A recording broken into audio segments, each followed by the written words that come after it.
Hello, my name is Leanna Rodriguez, and this is my presentation for obesity and diabetes intervention with the goal of increasing fruit and vegetable consumption in Native Hawaiian and Pacific Islanders in California. So really quickly, I'll give a quick overview of what I'm going to go over in this presentation. So I'm going to cover the population and incidence of obesity and diabetes first, as well as some of the data that I found on fruit and vegetable consumption. Then I'll go over the risks for the population, the intervention outline, and the communication artifacts that I created for the intervention.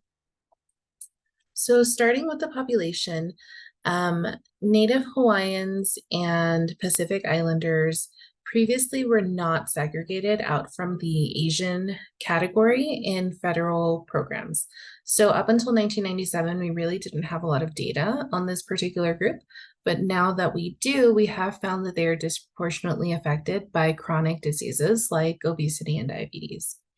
And so in this slide here, you can see some of the big data points. So 49% of Native Hawaiians are obese, which is a very large percentage of the population.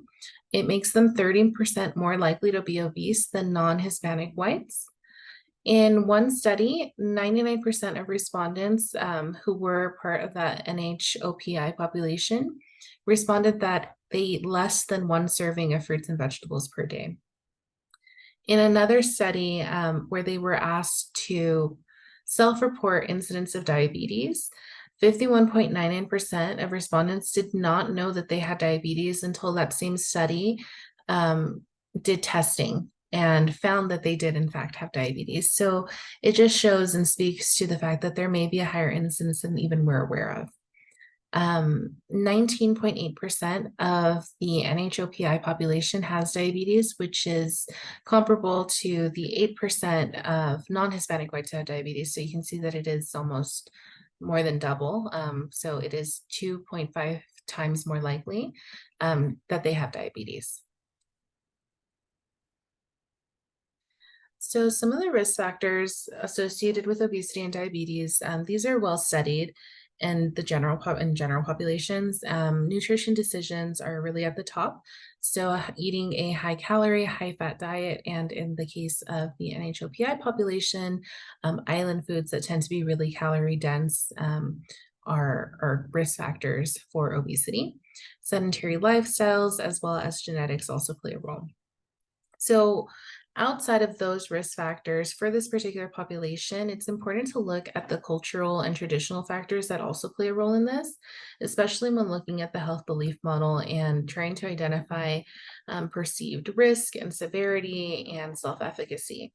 And so one of the quotes that I found from one study that I thought spoke really well to perceived severity is that there was this feeling that the BMI scale is inappropriate for Samoan bodies. So that almost saying that the BMI scale doesn't really work for the body type that Samoans have because they tend to be have higher like muscle mass and be a little bit more dense. They felt that it just was not appropriate. And so that leads to them not believing that the weight that they're at is truly an issue. On top of that, I found one that speaks to like just culture and tradition. And so it said, a woman can be both beautiful and fat if she is adorned properly, wearing a flower behind her ear, well-tailored clothing, and or attractive jewelry. Adorning the body supersedes any potential negative meanings associated with fatness. And so this also speaks to the perceived severity of obesity because in this culture and their tradition, it's not seen as big of an issue as it is in, let's say, the United States, where thinness is part of a cultural norm and a beauty standard. So that also is something that needs to be taken into account when looking at interventions. And another study, which was really based in looking at how many interventions have been applied to this population and failed, it has led to a really fatalistic view about diabetes, where it's almost like you're going to get it anyway. It's just what happens. And so then that leads to thoughts on self-efficacy and the belief that you can change, because why would you do it if you feel like you're just going to get diabetes either way? And that quote is this one where it says, "It's just how it is for us polys. It's in the genes. We die early from diabetes." So the intervention that I thought up of for this particular population is really going to be based in community response. It'll utilize influencers and champions within the community to push the messaging and increase participation. And it'll utilize a church as a hub. Churches and religion are big within this culture. And so I wanted to select a location that is relevant and important to them so that they have that ease of access. And as well as ease of access, the goal is to increase access to fruits and vegetables through food donations at that church. This is going to help overcome some of the barriers to getting fruits and vegetables. And once they have the fruits and vegetables, we want to actually increase the consumption. And so the other goal of the intervention will be to provide information and workshops on how to incorporate fruits and vegetables into cultural foods. On top of that, just as part of building that community and building that sense of reliability and the value that this intervention program can bring to the community, we're going to implement things like community walks just to build that sense of it being a good thing for them. So here's the artifacts that I created. So all of these artifacts are really based in the social marketing framework. So I tried to create something that is going to be accessible. I looked at where the correct place to present it is and disseminate the information. So these are all at a social media posting size, but they could be created into printable flyers to actually post at the church, as well as being posted on Instagram. And then we'll also have a website that will house all of this information and provide additional resources. So the first one is a food giveaway schedule. I thought it was important to provide all of the dates within a month. So that way, if you feel like, hey, I'm going to start making these lifestyle changes to consume more fruits and vegetables, but maybe this is the only time that I'm going to have access is when this donation happens, at least having that consistency and knowledge of, hey, I'm going to have access to this every 2 weeks is going to help encourage you to actually maintain that change. On top of just the schedule, I think it's important to provide additional resources that just elevate the message.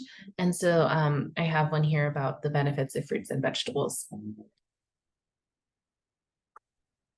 Next is the activation points. And so these are going to be the actual activities that help supplement the use and consumption of fruits and vegetables and foods. And then again, the community walk that I mentioned, that's just going to help stimulate like the confidence in the intervention leaders.